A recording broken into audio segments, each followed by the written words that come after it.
Give me my money. No, it's mine.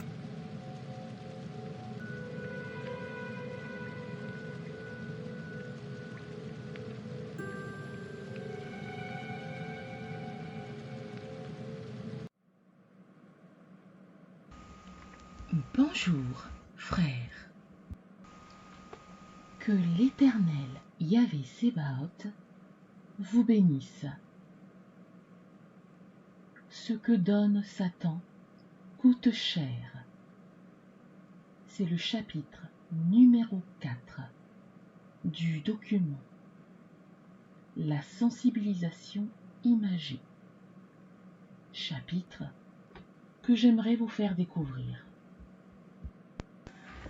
Satan donne plus vite que Dieu, disent les bonnes chants. Cela revient à dire que par le biais des féticheurs ou des magiciens, on obtient plus rapidement les résultats que de s'adresser à Dieu, que de prier pour n'obtenir les résultats qu'à compte-gouttes et très tardivement. Cependant, tous ces gens-là oublient qu'ils sont à 90% victimes d'escroquerie, de chantage et de duperie. Il est déplorable de constater souvent que l'homme préfère toujours ce qui est compliqué de ce qui est simple. Il pense que ce qui coûte très cher a plus de valeur par rapport à ce qui est moins cher, à ce qui est gratuit. Là où il ne dépense rien, il croit que c'est une pacotille. C'est sur ce principe que la plupart des gens raisonnent et agissent. Et alors, qui peut croire sincèrement à Dieu, puisque Dieu donne gratuitement et ne vend pas sa puissance?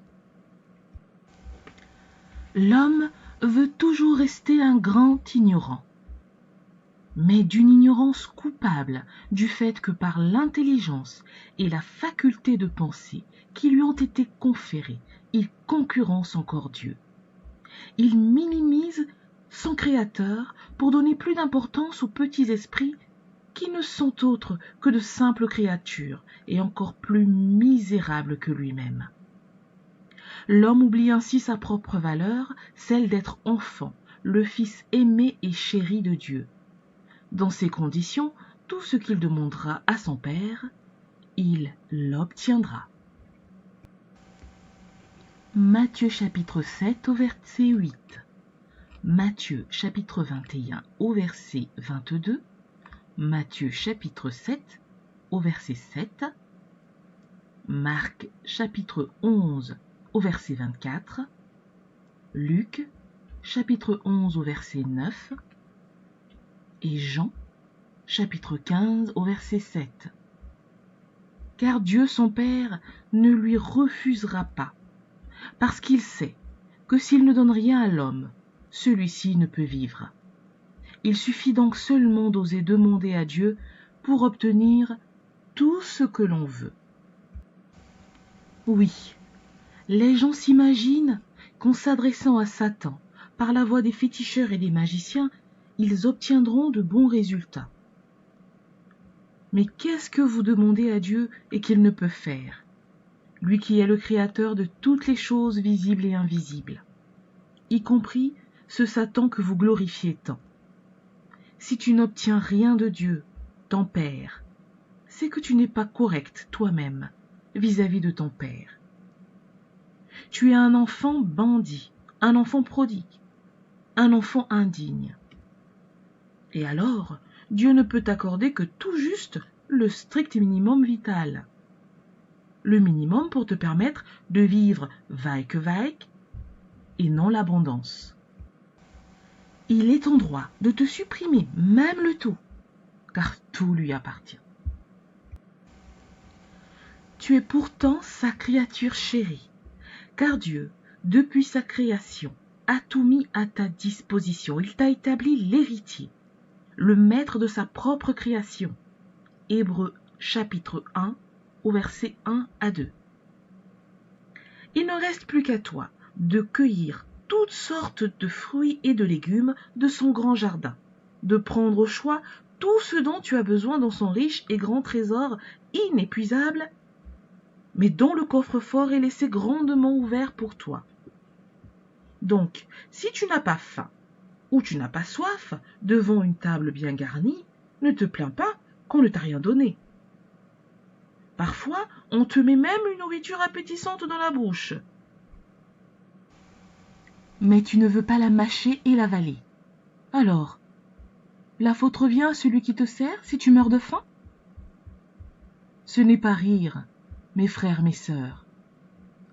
Car ce Dieu à qui nous appartenons, et à qui nous devons tout parfois, pour nous prouver l'amour qu'il a pour nous, se fait plus petit, jusqu'à être notre serviteur. Mais nous, dans notre orgueil, nous le refoulons, lui jetant des pierres, le ridiculisant.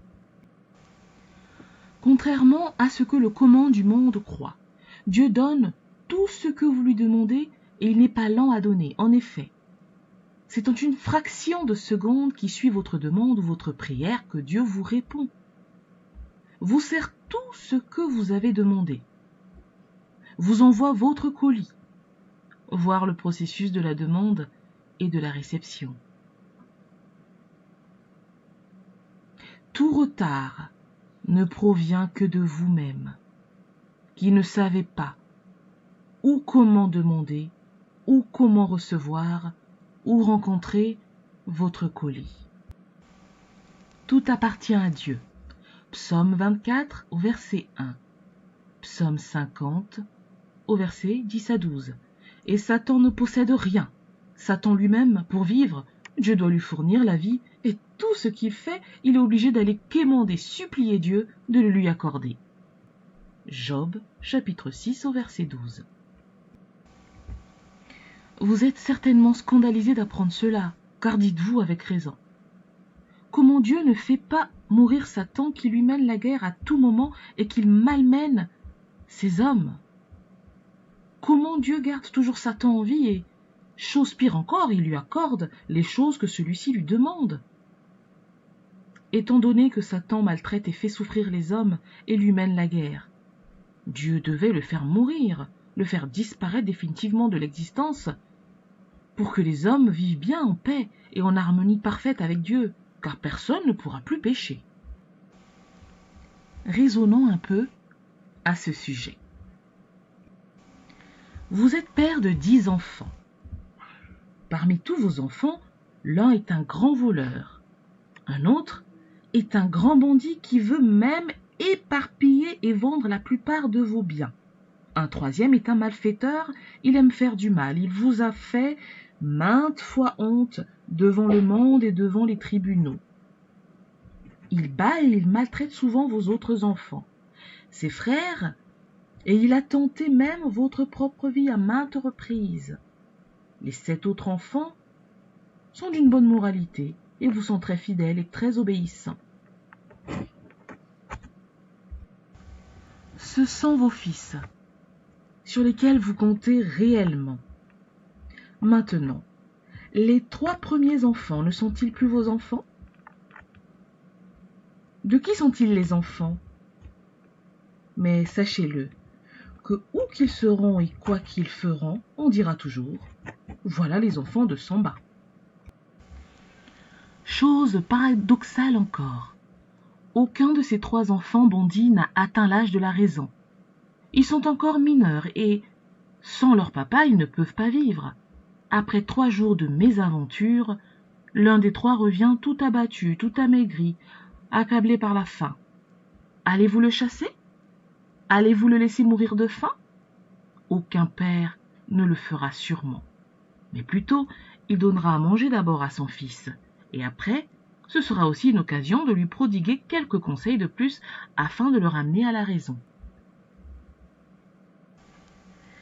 Si donc nous, pères terrestres et pécheurs, nous ne pouvons tuer ou laisser mourir nos enfants indécrottables, comment voulons-nous que Dieu le fasse à ses créatures?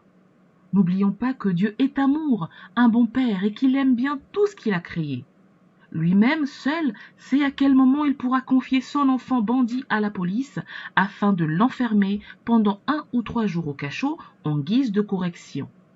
Ce moment-là, il n'y a que Dieu lui-même qui le sait, et non pas nous les humains. Actes chapitre 1 au verset 7.